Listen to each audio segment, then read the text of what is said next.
Untuk memahami kriteria orang yang beriman, kita mempelajari semua ayat-ayat yang dimulai dengan ya ayyuhalladzina amanu.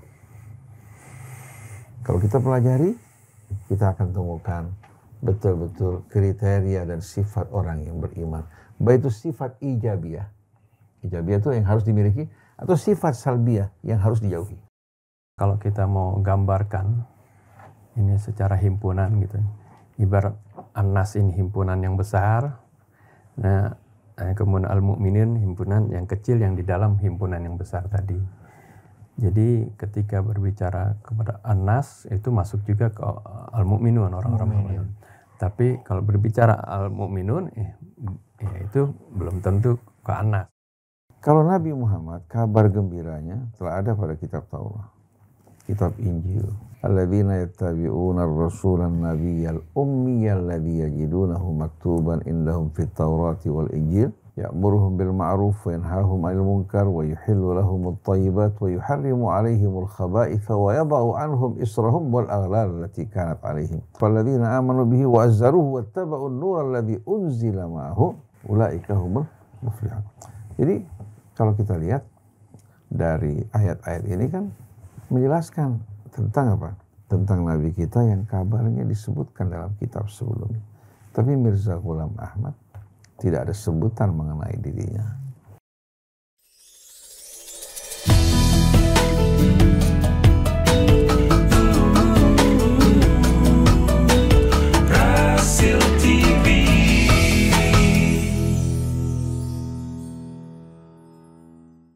Bismillahirrahmanirrahim. Alhamdulillahirrabbilalamin.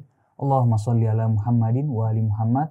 Assalamualaikum warahmatullahi wabarakatuh. Waalaikumsalam warahmatullahi wabarakatuh. Ikhwan, akhwat, para pemirsa yang dirahmati Allah. Hari ini saya bersama Ustadz Hamzah, Baba, dan Akhi Ali. Insya Allah kita akan berdiskusi di bawah naungan Al-Quran. Sebelum kita mulai berdiskusi, mari kita memulai dengan membaca Ummul Quran Surat Al-Fatihah. A'udzu billahi minasy syaithanir rajim. Bismillahirrahmanirrahim. Alhamdulillahi rabbil alamin. Ar-Rahmanir Rahim. Maliki yaumiddin. Iyyaka na'budu wa iyyaka nasta'in. Ihdinas siratal mustaqim. Siratal ladzina an'amta 'alaihim ghairil maghdubi 'alaihim waladdallin. Amin amin ya rabbal alamin. Ikhwan, akhwat, para pemirsa, pada kesempatan kali ini kita akan mendengarkan jawaban guru-guru kita Ustadz Hamzah dan Babah dari pertanyaan yang masuk. Bah, di dalam Al-Quran ayat ya ayyuhalladzina amanu ada 89 kali dan ayat ya ayyuhan nas ada 22 kali. Nah, dari ayat itu perbedaan maknanya apa, Bah? A'udzu billahi minasy syaithanir rajim. Bismillahirrahmanirrahim. Alhamdulillahi rabbil alamin. Allahumma shalli ala Muhammadin wa ali Muhammad. Assalamualaikum ya Rasulullah. Assalamualaikum wa ala ibadillahis salihin. Wassalamualaikum warahmatullahi wabarakatuh. Waalaikumsalam. Waalaikumsalam. Allahumma atina min indika rahmah wa 'allimna min ladunka ilman nafi'a wa anfa'na bima 'allamtana. Kalau kita renungkan ayat-ayat yang dimulai dengan ya ayyuhan nas, ini merupakan seruan kepada umat manusia untuk merenungkan apa-apa yang Allah Subhanahu wa Ta'ala turunkan kepada mereka, agar mereka betul-betul dapat menemukan jalan yang benar, memilih jalan yang akan menyelamatkan mereka sesuai dengan peran yang Allah Subhanahu wa Ta'ala berikan kepada mereka sebagai khalifah. Allah berikan mereka akal, Allah utus Rasulnya agar mereka tidak beralasan bahwa Allah Subhanahu wa Ta'ala tidak pernah sama sekali memberikan peringatan dan petunjuk kepada mereka. Sebagai contoh, Allah Subhanahu wa Ta'ala berfirman, ya ayyuhan nas qad ja'akumur rasulu bil haqqi min rabbikum fa'aminu khairul lakum. Wahai manusia, telah datang ar-rasul dengan membawa kebenaran dari mana? Dari Rabb kalian yang menciptakan kalian. Berimanlah kepadanya, ini akan lebih baik bagi kalian.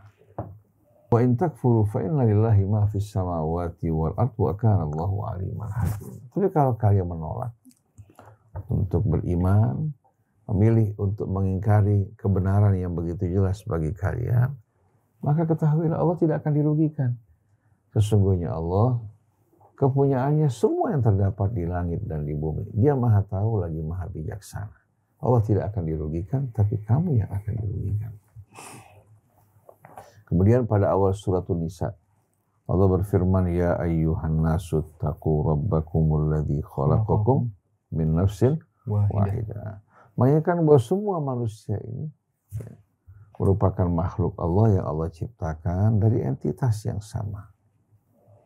Wahai manusia, bertakwalah kalian kepada Rabb kalian, Tuhan kalian, pemelihara kalian, penguasa kalian, yang telah menciptakan kalian dari satu entitas. Begitu pula pasangannya, wa khalaqa minha zawjaha wa batha minhuma rijalan katsiran wa nisaa.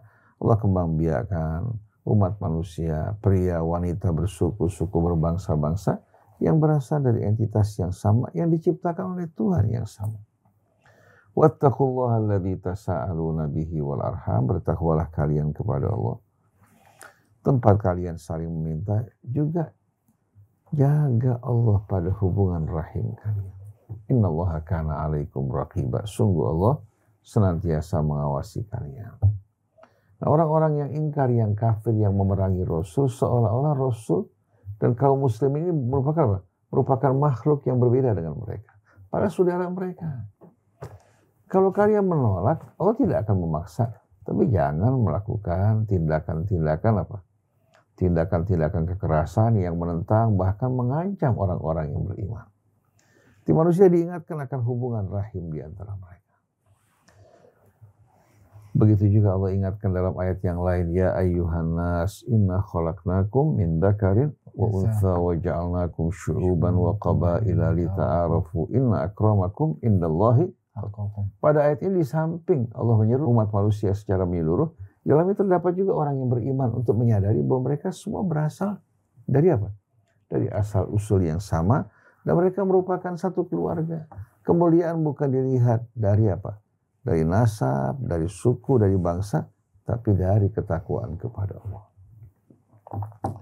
Jadi ayat-ayat yang dimulai dengan Ya ayyuhan nas itu berisi peringatan secara umum kepada seluruh manusia, baik itu yang beriman maupun apa? Orang-orang yang tidak beriman. Mengingatkan mereka untuk menggugah kesadaran mereka.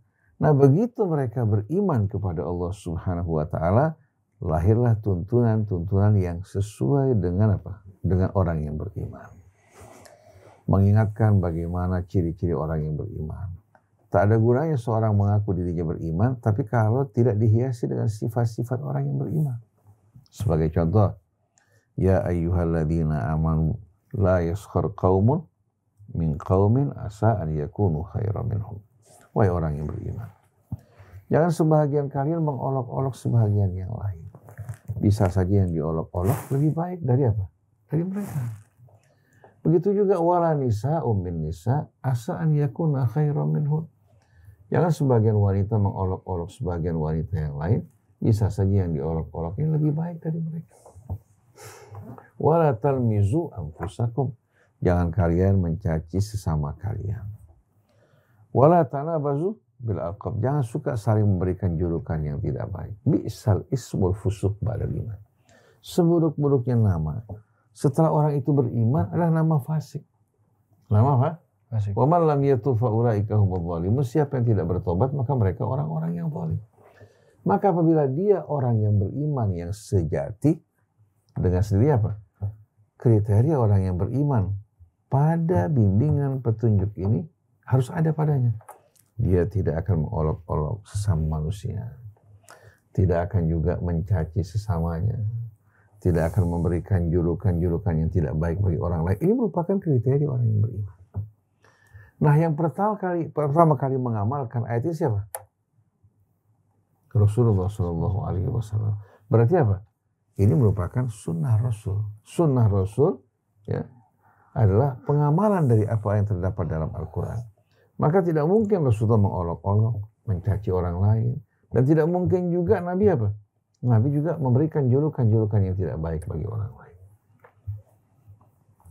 Selanjutnya, ya ayyuhalladzina amanu jtanibu katsiran minadh-dhann inna ba'dadh-dhanni itsmun. Wahai orang-orang yang beriman, jauhi rasa buruk sangka.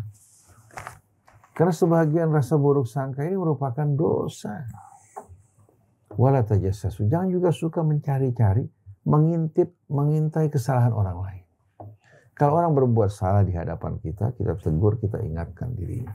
Hukuman pun berjatuh atau dijatuhkan pada orang yang melakukan perbuatan terang-terangan. Wala yaghtab ba'dukum ba'dha. Dan jangan sebagian kalian mengumpat sebagian yang lain. Ayuhibbu ahadukum ayyakula lahma akhihi maitan fakarihtumuh wattaqullaha innallaha tawwabur rahim. Apa sebagian kalian suka memakan daging saudaranya yang busuk?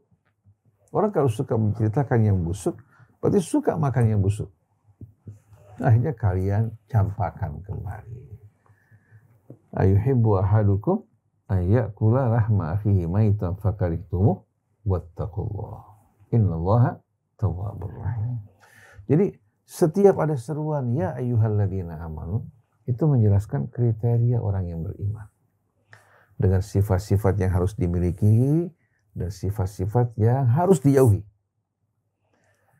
Maka 89 ayat ya, yang dimulai dengan ya ayyuhalladzina amanu di sini, ini sebetulnya menjelaskan petunjuk Allah dan sunnah Rasul yang sebenarnya.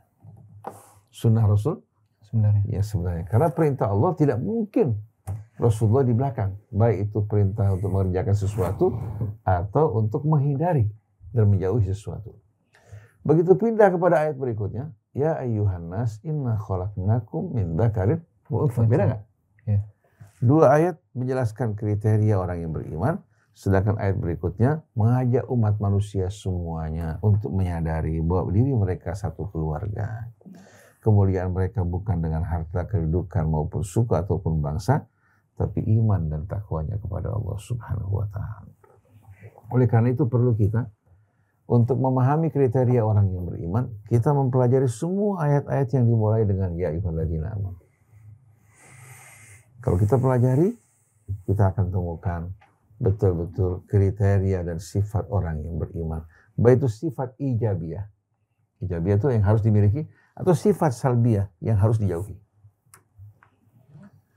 Tapi sayangnya kita justru ribut dalam urusan tetek bengek yang jauh dari tuntunan Al-Quran.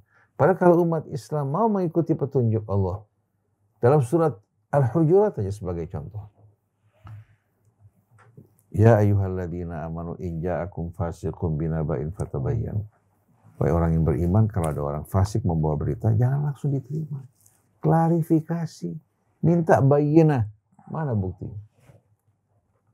Kalau kita menjaga ini, nggak mungkin umat Islam bakal apa? Bakal terjerumus dalam pertentangan, perselisihan maupun permusuhan. Begitu juga pada ayat-ayat yang dimulai dengan ya ayyuhalladzina amanu, kita temukan semuanya berisikan tuntunan yang amat indah. Kalau kita ikuti, umat Islam akan hidup harmoni, akan jaya, akan maju. Tapi sayang, seruan Allah diabaikan. Sedangkan seruan-seruan yang datang dari manusia-manusia yang dikuasai hawa nafsu itu yang diikuti. Hampir kebanyakan pembicaraan tentang Islam, baik di mimbar-mimbar masjid ya, ataupun di medsos kita temukan kebanyakannya tidak mendidik, mengarahkan ya, dan membangun persatuan kecintaan di antara umat Islam. Jadi sebenarnya kita harus merasa malu. Pembicaraan di medsos ini sama sekali nggak mendidik, nggak memberikan edukasi yang sehat. Yang ada menghembuskan kebencian dan permusuhan. Masing-masing menganggap dirinya paling benar, yang lain salah, yang lain min ahli nar, sedangkan dia sebagai penghuni surga. Dia mendahului Allah. Siapa yang menjamin bahwa kamu merupakan golongan yang selamat dengan kesombongan, keangkuhan, dan jauhnya kamu dari adab-adab Islam. Jadi ayat-ayat yang dimulai dengan ya ayyuhalladzina amanu jelas berisikan keterangan, petunjuk ya, dari Allah tentang orang-orang yang beriman, yang mengarahkan mereka menuju betul-betul kesempurnaan hidup mereka. Sedangkan ya ayyuhan nas memanggil seluruh manusia, karena Al-Quran bukan hanya untuk orang yang beriman. Qul ya ayyuhan nas inni rasulullahi ilaikum jami'a. Wahai manusia, Allah perintahkan Rasul, katakan pada mereka bahwa aku ini utusan Allah kepada kalian semua. Nah, di antara mereka ada yang beriman, ada yang tidak beriman.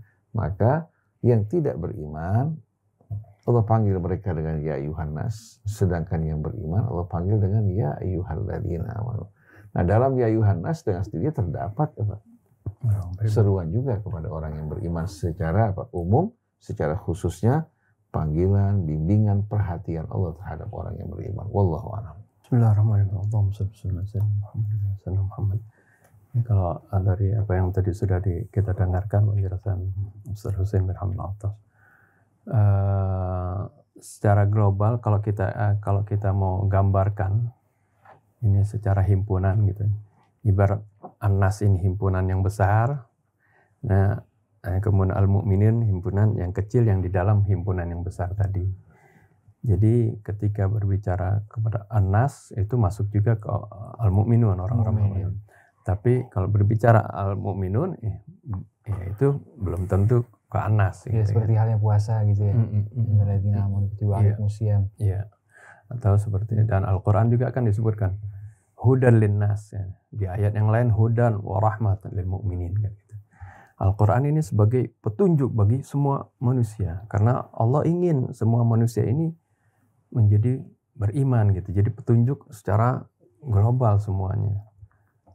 Jadi Al-Quran ini petunjuk bagi manusia semua, hudan linnas. Artinya ini yang pertama juga sebagai hujjah nanti di akhirat. Arti tidak ada lagi manusia bisa mengelak karena Allah sudah turunkan kitab sucinya. Yang kedua, makna hudan linnas ini juga artinya kalau ada manusia walaupun dia tidak beriman, dia mau pakai peraturan Al-Quran, dia akan mendapatkan keuntungan dari itu, tapi untuk di dunia saja. Tapi kalau untuk keuntungan di akhirat, ya, itu harus beriman. Di dunia misalnya, Al-Quran memerintahkan kita berkata benar, Al-Quran memerintahkan jujur, Al-Quran memerintahkan untuk adil. Ini diterapkan oleh manusia, misalnya walaupun dia tidak beriman, dia menggunakan ini, dia akan hidupnya tenang di dunia dan bahagia di dunia. Tapi kalau untuk bahagia di akhirat harus dengan iman. Nah, kalau orang yang beriman pasti ya mendapatkan itu semuanya. Karena Al-Quran di samping hudan juga rahmat buat kaum mukminin. Ada pembahasan yang menarik, jadi di medsos nih ada komentar orang mengenai Mirza Ghulam Ahmad peroleh kenabian sebagai wujud taatannya kepada seluruh perintah Allah dan sunnah Rasulullah. Jadi dia seorang nabi tapi dia tidak membawa syariat. Pendapat dari Ibnu Arabi bahwa yang ditutup itu kerasulan, tapi nabi yang melanjutkan membawa Quran ada gitu. Nah itu bagaimana meluruskan pendapat seperti itu? Allah Subhanahu wa taala berfirman dalam Al-Qur'an, "Walakin Rasulullah wa khataman nabiyyin." Dia Rasulullah wa khataman nabiyyin, dan sebagai nabi penutup. Jadi jelas di sini ya bahwa sebagai nabi yang membawa berita langsung dari Allah Subhanahu wa taala telah berakhir dengan nabi kita Muhammad sallallahu alaihi wasallam. Sedangkan rujukan manusia setelah itu kembali kepada Al-Qur'an yang Allah telah sempurnakan. Al-yauma akmaltu lakum dinakum wa atmamtu alaikum ni'mati wa raditu lakumul Islam madina. Kalau Nabi Muhammad, kabar gembiranya telah ada pada kitab Taurat, kitab Injil. Sedangkan Mirza Ghulam Ahmad tidak ada satupun kabar dalam kitab sebelumnya. Al-Quran sebagai contoh. Tidak ada berita dalam Al-Quran yang menunjukkan akan datangnya seorang Nabi. Ini dasarnya apa? Kira-kira dia mengklaim bahwa dirinya sebagai seorang nabi, ya. Kalau kerasulan yang membawa risalah syariat dari Allah telah berakhir, yang kenabian itu masih ada. Kalau dia mampu untuk membawa bukti, ya, sebagaimana bukti kenabian Nabi kita yang ada pada kitab sebelumnya, sebagaimana ditukil oleh Al-Quran, Muhammad Rasulullah walladzina ma'ahu asyiddau wal kufar ruhama'u bainahum tarahum ruk'an sujjadan yabtaghuna fadlan minallahi wa ridwana simahum fi wujuhihim min atharis sujud. Dzalika mathaluhum fit Taurah wa mathaluhum fil Injil. Betul tak?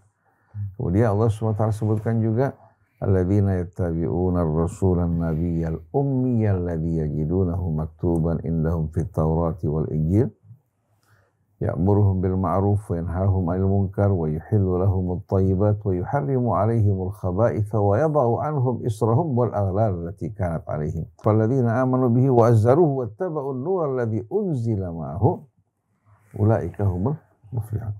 Jadi kalau kita lihat dari ayat-ayat ini kan menjelaskan tentang apa? Tentang Nabi kita yang kabarnya disebutkan dalam kitab sebelumnya. Tapi Mirza Ghulam Ahmad tidak ada sebutan mengenai dirinya. Kalau dia katakan mengklaim sebagai seorang guru, ya, seorang guru yang menyampaikan petunjuk Allah Subhanahu wa Ta'ala, kita akan periksa apakah ajaran yang disampaikan sesuai dengan apa yang Allah turunkan dalam kitab suci.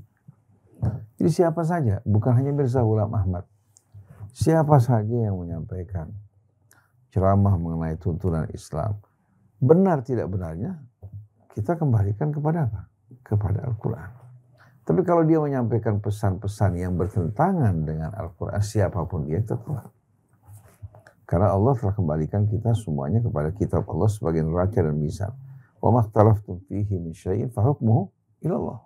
Dalam surat Syura, apa yang kalian perselisihkan, apapun juga, maka keputusannya kembalikan kepada Allah. Jadi Mirza Ghulam Ahmad, ulama-ulama yang datang, ya, baik riwayat-riwayat yang kita terima dari para pendahulu maupun yang datang saat ini, kita sama sekali apa? Tidak sama sekali bimbang, ragu, ya, dalam memeriksanya di hadapan kitab Allah. Kalau cocok kita ikuti, tidak cocok kita abaikan, tinggalkan. Jadi kalau dia mengklaim bahwa dia merupakan seorang nabi, tapi bukan seorang rasul, Quran menyatakan Rasulullah wa khataman nabi. Jelas-jelasan, dan Rasul juga dalam sunnahnya mengumumkan, mereka mungkin tidak menerima hadisnya, bahwa Rasul merupakan nabi penutup. Jadi sebetulnya alasan-alasan yang mereka ajukan itu tidak memiliki dasar kebenaran. Mungkin mereka mengutip firman Allah dalam surat Al-Jumu'ah. Huwallazi ba'atsa fil ummiyina rasulan minhum yatlu 'alaihim ayatihi wa yuzakkihim wa yu'allimuhumul kitaba wal hikmah wa in kanu min qablu lafi dhalalin mubin. Lalu ayat berikutnya wa akharina minhum lamma yalhaqu bihim. Ditafsirkan oleh mereka bahwa akharin di sini akan datang nanti nabi apa? Yang berikutnya atau rasul yang berikutnya. Padahal wa akharin di sini menggambarkan di samping orang yang telah beriman pada rasul akan datang di masa akan datang orang yang berbondong-bondong masuk ke dalam Islam. Akharina minhum lamma yalhaqu bihim. Lamma yalhaqu bihim. Ada lagi ya, nanti segolongan manusia yang bakal apa? Bergabung bersama Rasul ya, yang saat ini belum bergabung. Nanti menggambarkan bagaimana Islam akan berkembang dengan pesat, berbondong-bondong orang akan masuk ke dalam Islam. Jadi kata wa akharin bukan menyebutkan datangnya nabi yang lain. Bukan datangnya nabi ataupun rasul yang lain. Jadi argumentasi mereka sebetulnya yang sama sekali tidak memiliki kekuatan. Kalau dengan pendapat Ibnu Arabi gimana tuh? Ibnu Arabi maksudkan bahwasannya kan manusia juga mendapatkan ilham. Seperti wali gitu. Mendapatkan ilham, mendapatkan juga melalui mimpi juga kan ada bisyarah nubuwah. Sampai dikatakan bahwa mimpi itu bahagian dari kenabian, tapi Allah tidak mengutus lagi nabi setelah itu. Paham nggak? Kata naba kan berita. Berita. Allah Subhanahu wa Ta'ala memberikan katakan ilham kepada hambanya. Sebagai contoh, Allah berikan wahyu kepada ibu Musa. Bukan nabi. Wa wahayna ila Ummi Musa. Begitu juga wa auha rabbuka ilan nahli, memberikan wahyu kepada apa? Kepada tawon. Anittakhidhi minal jibali buyutan wa minasyajari wa mimma ya'rishun. Kata auha itu menunjukkan arti yang bermacam-macam. Apa yang Allah wahyukan kepada nabinya, ya, sama Allah yang apa yang Allah wahyukan kepada mereka-mereka yang bukan nabi, bahkan termasuk hewan, itu menunjukkan makna yang berbeda walaupun katanya sama. Katanya sama, tapi menunjukkan ada arti isyarat, ada arti ilham, ya. Ada arti juga naluri seperti yang Allah berikan pada hewan-hewan dan lain sebagainya. Jadi kalau bicara mengenai naba, ya, yang Allah berikan baik melalui mimpi kepada hambanya yang memberikan pengarahan petunjuk, ya, ataupun ilham, itu datang dari Allah. Tapi beda dengan kata an-nubuwah seperti yang Allah Subhanahu wa taala berikan kepada nabi-nabinya menerima berita dari Allah Subhanahu wa taala untuk disampaikan kepada umat manusia. Dan perlu juga kita perhatikan bahwa Ibnu Arabi ini bukan seorang nabi dan rasul, seorang manusia di mana ucapannya yu'khad minhu wa yurad. Kita ambil, kita tolak. Yang sesuai dengan Quran, petunjuk Allah kita ikuti, yang enggak sesuai kita tolak. Jadi orang kalau kembali kepada Ibnu Arabi atau kembali katakan kepada Ibnu Fulan atau Al-Alimul Fulani, mereka bukan dalil. Mereka manusia yang pendapatnya tidak semua diterima. Seperti kita ini semua, pendapat yang kita ucapkan tidak semua yang diterima. Yang cocok dengan kitab Allah, itu yang diterima. Yang tidak cocok dari manapun juga, kita abaikan. Jadi kalau maksud dari nubuwah itu, artinya adalah pemberitahuan dari Allah dalam bentuk ilham, mimpi, dan lain sebagainya, kita nggak mengingkari sama sekali. Kita nggak mengingkari. Bahkan sampai sekarang ini Allah memberikan wahyu kepada hewan-hewan. Betul nggak? Memberikan juga ilham. Tapi kalau nubuwah dalam arti seperti nubuwah yang Allah berikan kepada para nabi dan rasulnya, ini yang tidak kita terima karena ajaran Allah telah sempurna dan tidak membutuhkan adanya nabi yang lain. Kayaknya mungkin orang juga salah paham dengan apa yang disampaikan Ibnu Arabi, karena mungkin maksud Ibnu Arabi jadi kenabian dalam arti lain tuh mungkin dilanjutkan mungkin dalam konteks kayak para wali Allah yang mendapatkan ilham dan pemahaman. Bisa aja. Nanti kita arahkan ke arah itu, kita berhusnudzon kepada Ibnu Arabi, kita arahkan ke arah tersebut. Silakan.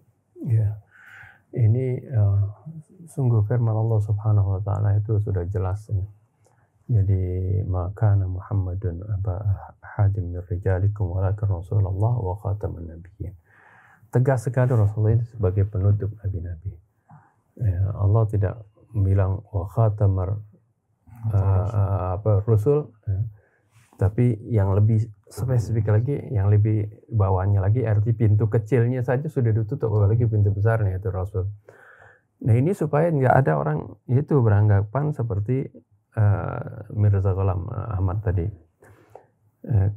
Kalau orang setelah Nabi dia itu mulham, arti mendapat ilham seperti saya katakan tadi, kemudian dia alim, ya, itu diterangkan oleh Nabi. Ya, Nabi dalam satu hadisnya Rasulullah bilang, ulama ummati ka anbiya Bani Israil. Ulama umatku itu seperti kedudukannya seperti Nabi Bani Israel. Artinya Nabi di Bani Israel itu mereka tidak mendapatkan syariat khusus, dia mengikuti syariat Rasul sebelumnya gitu. Begitu juga Nabi di umat Rasul, ulama di umat Nabi itu mengikuti syariat Rasulullah SAW seperti itu. Itu ulama. Jadi, nah begitu juga Rasulullah SAW kepada Imam Ali kan. Imam Ali kita tahu bagaimana ilmunya begitu tinggi, dididik dari kecil oleh Rasulullah SAW. Dia juga adalah seorang yang mulham, artinya kita lihat dari nasihat-nasihatnya begitu indah dan kadang-kadang nasihatnya itu relevan dengan masa sekarang seperti itu. Artinya yang enggak diprediksi dalam dulu, tapi dalam sekarang terbukti dari nasihat-nasihat itu atau apa yang diucapkannya. Nah ini Imam Ali aja dibilang sama Rasulullah ketika Rasulullah perintahkan Imam Ali untuk tinggal di Madinah ketika perang Tabuk kan, Sayyidina Ali bilang, ya Rasulullah, atutrukuna ma'an nisa wasibyan, apa kamu mau tinggalkan kami dengan bersama para wanita dan anak-anak? Karena nggak pernah Sayyidina Ali itu lepas dari Rasulullah, di setiap peperangan selalu mendampingi Rasul. Kok di perang Tabuk disuruh tinggal di Madinah. Rasulullah berangkat tanpa Imam Ali pada waktu itu. Nah, langsung Rasulullah berucap dengan hadis yang masyhur. Amma tardo ya Ali antakuna minni bimanzilati Harun min Musa ghaira annahu la nabiyya ba'di. Apakah kamu enggak ridho hai Ali, kamu ini seperti kedudukannya itu seperti kedudukan Nabi Harun dari Nabi Musa.